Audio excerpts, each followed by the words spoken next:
ان الدین عند اللہ الاسلام۔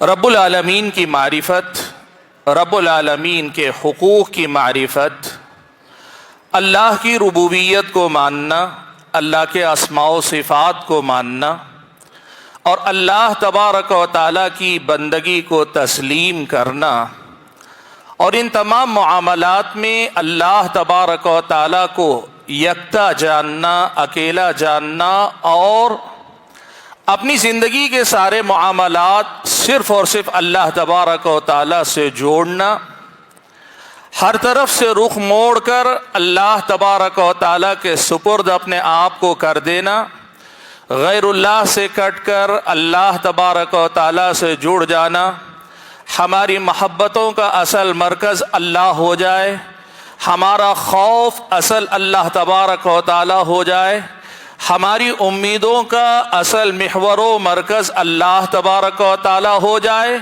غرض یہ کہ رب العالمین ہماری اور آپ کی زندگی کا اصل مقصد ہو جائے، اسی کو توحید کہتے ہیں، اور ہم اور آپ الحمدللہ اس بات کو بارہا سنتے ہیں۔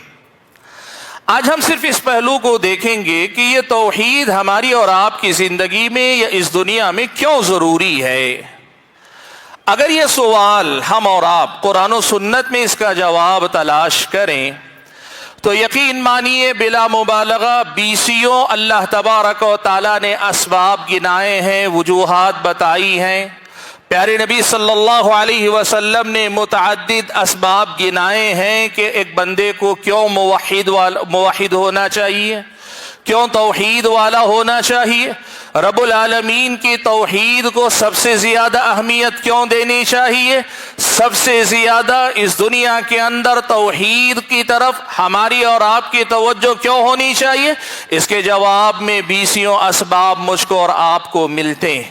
میں آج مختصر سے وقت میں کوشش کروں گا کہ کچھ اہم اسباب صرف آپ کے سامنے ذکر کر دوں کہ توحید کیوں ضروری ہے، یا توحید ہی ہماری اور آپ کی زندگی میں سب سے پہلی ترجیح کیوں ہونی چاہیے۔ حاضرین گرامی قدر، اس کے جواب میں سب سے پہلی بات جو مجھ کو اور آپ کو قرآن و سنت میں ملتی ہے وہ یہ ہے کہ یہ توحید رب العالمین کا حق ہے، اللہ تبارک و تعالیٰ کا حق ہے۔ نبی علیہ الصلوۃ والسلام نے حضرت معاذ سے پوچھا تھا، یا معاذ اتدری ما حق اللہ علی العباد وما حق العباد علی اللہ، اے معاذ تمہیں پتا ہے کہ اللہ تبارک و تعالیٰ کا بندوں پر کیا حق ہے اور بندوں کا اللہ پر کیا حق ہے؟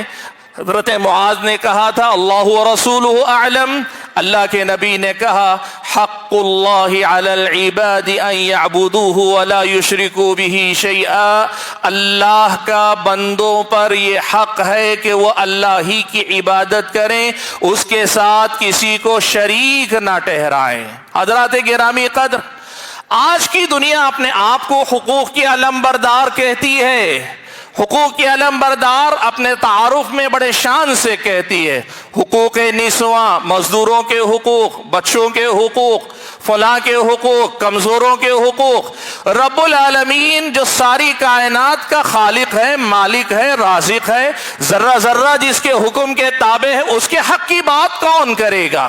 یہ توحید اس لیے ضروری ہے کہ یہ رب العالمین کا حق ہے، اور اللہ کے نبی صلی اللہ علیہ وسلم نے کہا سارے انسانوں پر یہ اللہ تبارک و تعالیٰ کا حق ہے، اسی لیے ہماری اور آپ کی زندگی میں اس توحید کو سب سے پہلا مقام حاصل ہے اور حاصل ہونا چاہیے۔ دوسری بات اگر قرآن و سنت میں دیکھیں تو قرآن و سنت میں ہم اور آپ کو بتایا گیا کہ یہ توحید اس لیے ضروری ہے کہ اسی کے لیے اللہ نے ہم اور آپ کو پیدا کیا۔ اللہ نے فرمایا وَمَا خَلَقْتُ الْجِنَّ وَالْإِنسَ إِلَّا لِيَعْبُدُونَ، میں نے جن و انس کو پیدا ہی اس لیے کیا کہ وہ میری عبادت کریں۔